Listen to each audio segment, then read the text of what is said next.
नमस्कार, मैं अरुणिमा।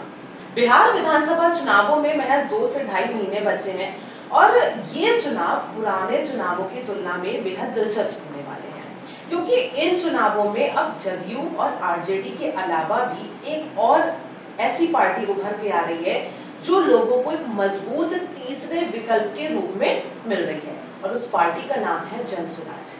जनसुराज के एक महत्वपूर्ण सदस्य आज हमारे साथ मौजूद है, मोहम्मद साबिर जी। मोहम्मद साबिर जी की अगर बात करें तो ये जनसुराज के एक सक्रिय कार्यकर्ता रहे हैं और भागलपुर लोकसभा की नाथनगर विधानसभा से संभावित प्रत्याशी हो सकते हैं। इनसे बातचीत करेंगे। साबिर जी, सबसे पहले तो आपका बहुत बहुत धन्यवाद कि आपने हमें समय दिया इस इंटरव्यू का हिस्सा बने।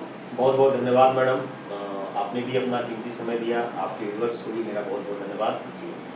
साबिर जी, पहले हम चाहते हैं जनता को अपने राजनीतिक करियर के बारे में थोड़ा संक्षिप्त में बताएं। देखिए, हमारा कोई राजनीतिक करियर तो है नहीं।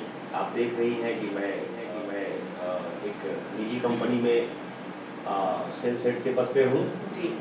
मेरा कोई राजनीतिक बैकग्राउंड तो रहा नहीं है जी।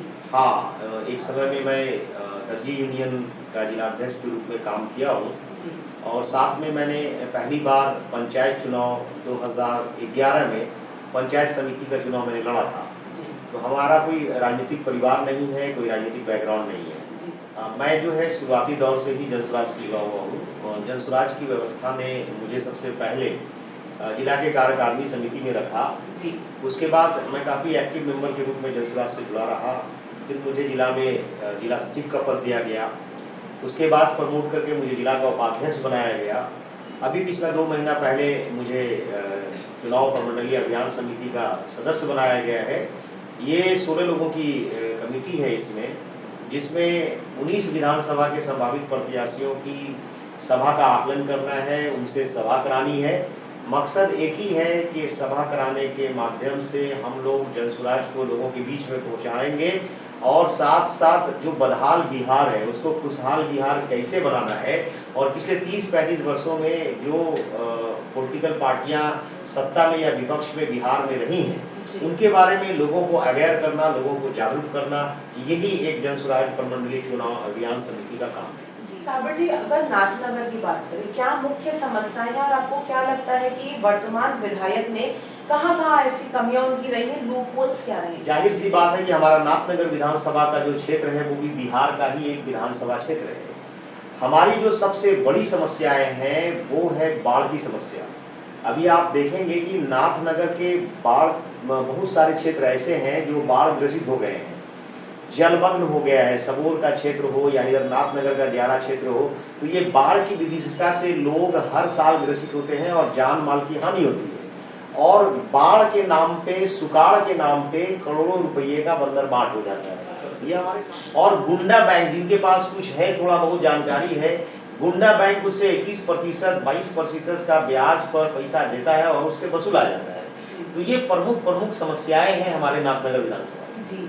साबिर जी, अगर बात करें जनसुराज की, तो अगर आपको टिकट मिलता है तो हम अगर ऐसा मान के चले कि मुस्लिम वोटर्स को साधने की एक अच्छी कोशिश रहेगी जनसुराज की, लेकिन आरजेडी का भी MY जो समीकरण है वो भी एक बड़ी चुनौती हो सकता है, इसे आप कैसे देखते हैं? देखिए, MY समीकरण में 1990 में हम लोगों ने लालू जी के हाथों में जो सत्ता सौंपी थी, तो MY समीकरण के आधार पे ही वो सत्ता पे काबिज हुए थे। अब 1990 से जब जंगल राज उनका था, 1990 से 2005 में लालू जी की शासन थी, 2005 से पहले 15 साल उन्होंने राज किया MY समीकरण के नाम पे। 2005 में जब हम लोगों ने नीतीश जी को सत्ता सौंपी, 2005 से लेकर करके आज 2025 तक में नीतीश जी 20 बरस में 17 बरस तो मुख्यमंत्री रहे, 3 साल जो है वो तेजस्वी जी उनके सहयोग में गठबंधन में थे। तो अब हम आपको बताना चाहेंगे कि पिछले 35 साल से लालू जी की पार्टी MY समीकरण लेकर के तो चली, लेकिन अफसोस का बात यह है कि MY समीकरण में ना तो उनको यादव का कोई नेता मुख्यमंत्री के रूप में दिखा, ना ही मुसलमान का कोई नेता मुख्यमंत्री के रूप में दिखा। दिखाई देता है कांग्रेस को तो मानते हैं कि वो मुस्लिमों के लाभ को देखते हुए, उनके विकास को देखते हुए सबसे ज्यादा वोट पाती है, तो आप उस चुनौती को कैसे लड़ेंगे? देखिए, विकल्प के अभाव में जब आपके पास 2 ही ऑप्शंस होते हैं, या तो ये या तो ये, तो विकल्प के अभाव में मुस्लिम समुदाय क्या करता है, कल बीजेपी के डर से या जो हमारे वोट के ठेकेदार हैं वो उनको बीजेपी का डर दिखा करके उनके वोट को कहीं ना कहीं राजद गठबंधन में शिफ्ट कर रहे थे, और मुस्लिम कम्युनिटी के पास क्योंकि कोई ऑप्शन नहीं था इसलिए वो बीजेपी के डर से राजद को वोट कर रहे थे। आज उनके पास जन सुराज एक ऑप्शन है। आज जन सुराज तीसरा विकल्प के रूप में, मजबूत विकल्प के रूप में आपके बिहार में स्थापित पार्टी हो गई है। आज जन सुराज जो है मुसलमानों के हक और हुकूक की बात कर रही है। मैडम 35 साल से मुसलमान जो है 2 गोली खा रहा है, राजद वाली गोली भी खा रहा है और जदयू वाली गोली भी खा रहा है, और शरीर में जो उनकी बीमारी है उसका कोई इलाज ही नहीं हो रहा है। तो इस बार बिहार चुनाव में जो 2025 का चुनाव होने वाला है, जन सुराज नाम की एक गोली आई है। मुसलमान इस बार उस गोली को खाकर देखेंगे, हो सकता है कि उसके जीवन में कोई अमूलचूल परिवर्तन हो जाए। तो आपका विजन क्या होने वाला है नाथनगर को लेके और बिहार को लेके, mission and vision?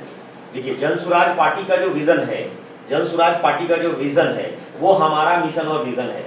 Jan Suraaj party का विजन यही है कि बदहाल बिहार को खुशहाल बिहार ले जाना है। अब बदहाल बिहार खुशहाल बिहार कैसे होगा?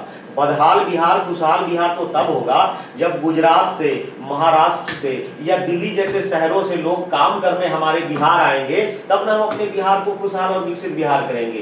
तो जन सुराज का जो प्रमुख एजेंडा है कि हमारे जो साथी पलायन कर गए हैं और 10 से 15 हजार रुपए की नौकरी करने के लिए प्रदेशों में व्यस्त है, उनके लिए रोजी रोजगार की व्यवस्था यही करना है।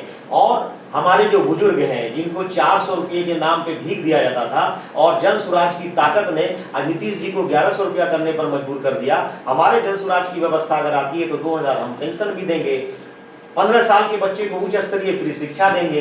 हमारा जो विजन है, हमारा विजन है कि महिलाओं को 4% सालाना ब्याज पे हम रोजी रोजगार के लिए पूंजी देंगे। हमारा विजन है कि किसानों को उनकी खेती को मनरेगा से जोड़ कर करके उनको फ्री मजदूरों की व्यवस्था करेंगे। और हमारा विजन है मैडम, अगले 10 वर्षों में बिहार को देश के 10 अग्रणी राज्यों में शामिल करें। अगर मोहम्मद साबिर जी को जन सुराज टिकट नहीं देती है तब मोहम्मद साबिर क्या करेंगे? मोहम्मद साबिर जी को अगर जन सुराज टिकट नहीं देती है तो हम आपके कैमरे के माध्यम से बिहार ही नहीं, समस्त बिहार की जनता को, नाथनगर विधानसभा की जनता ही नहीं, समस्त बिहार की जनता से हम ये आह्वान करेंगे कि अगर साबिर को टिकट नहीं देती है जन सुराज की व्यवस्था, तो जन सुराज का उम्मीदवार जो भी होगा साबिर उसके साथ होगा। और जनता से ये निवेदन करेंगे कि अगर जन सुराज का उम्मीदवार योग और अच्छा नहीं होगा, उससे कोई योग और अच्छा उम्मीदवार होगा तो आप वोट उसको कीजिएगा। तो ये थे मोहम्मद साबिर जी हमारे साथ, और इन्होंने बताया कि किस तरीके से जो इनका नाथनगर को लेकर विजन है वो वही है जो जन सुराज लेकर चल रही है। और इन्होंने ये भी बताया कि अगर इन्हें पार्टी से टिकट नहीं मिलता है तो जो कोई और भी अन्य उम्मीदवार होगा उसके साथ भी ये लोग कंधे से कंधा मिलाकर चलेंगे, क्योंकि जो मेन फोकस है वो जन सुराज को बिहार में लाना है। और तमाम नाथनगर को लेके, बिहार को लेके किस तरीके से इनकी आगे चुनावी रणनीति होगी उसे भी मोहम्मद साबिर जी ने बहुत अच्छे से विस्तार से बताया। और साबिर जी आपका बहुत बहुत धन्यवाद। और फिलहाल के इस इंटरव्यू में इतना ही, मुझे दीजिए इजाजत, नमस्कार।